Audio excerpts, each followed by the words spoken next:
Today, we, Brian, Ashley, and I, and her sister Kim and her uncle Keith, who was visiting in from Arizona, went out to this Pueblo place that was built by this guy, Cabot Yerxa, of Dutch heritage.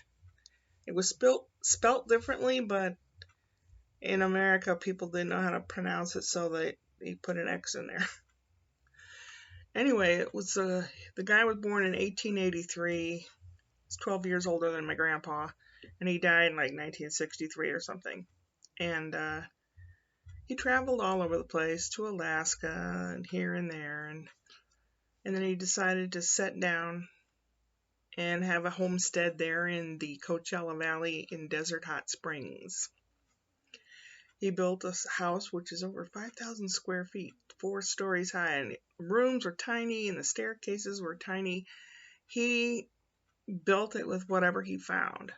Like they were redoing all the telegraph poles across the West, so he would gather the ones that they were throwing away or that were broken, and he would use those as part of the structure of this house.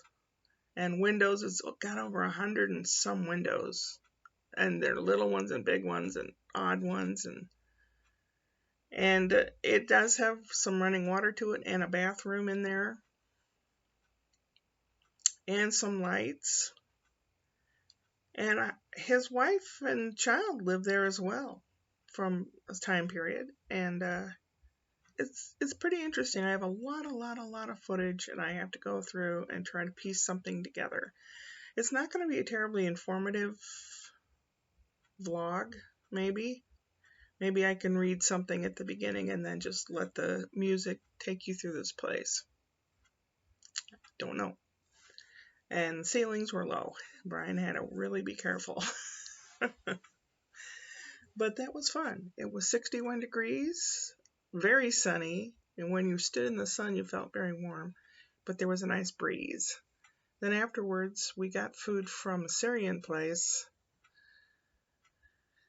and Brian, Ashley, and I got chicken shawarma plate, had rice and other things, hummus and a salad. And then Uncle Keith got a beef shawarma wrap, and Kim got a chicken shawarma wrap. The shawarma tasted more like chicken curry, not really shawarma. But while we were waiting, the guy made up an appetizer plate, and Keith and Brian and I, the other two were outside.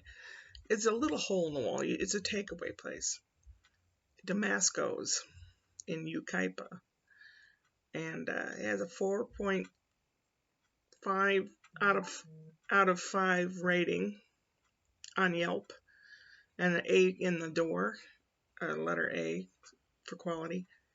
And oh my God, it was good. They have these little, are they called dolmades? There's a little bit of meat wrapped in grape leaves. Oh, those were good. So good. Oh, it was really good. I will go there again. Not right away, but sometime. It's kind of in a sketchy little strip mall, but it was really good. And then we came home, and I finished up the little shelf unit thingy, and I put it in place. Well, you'll see that later. And Thorl knows it's for him. He knows it. Somehow he knows it.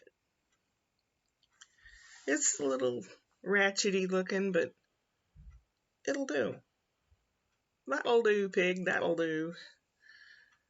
So, how long will I talk? 4:20. Tomorrow's Sunday. I'm going to try to edit all this stuff together to put that up tomorrow. And then this week has a in-person doctor visit on Thursday. And on Friday, Scott turns 30. What does he turn? I wrote it down. 36. And then a week later, Brian turns 38. Wow. So I've got a lot of cleaning, and I'm looking for Inspiration to paint on paintings. George, if you happen to be seeing this by any chance, where do you get your inspiration? Do they just come to you for your compositions? I know kind of what I want, but it hasn't hit me yet. I'm tired. A lot of walking around. Oh, my second shot yesterday, I didn't really have any side effects that I know of. My shoulder was really sore, but this shoulder that I damaged years ago was sore. It's like all these little things that you sometimes have to deal with were telling me that they're sore, like my back, whether it's a kidney thing or what. That was telling me I was sore, and my shoulder was telling me it was sore. And that's it. Knock on wood, that I won't have any sick issues. So far, so good. Upward and onward.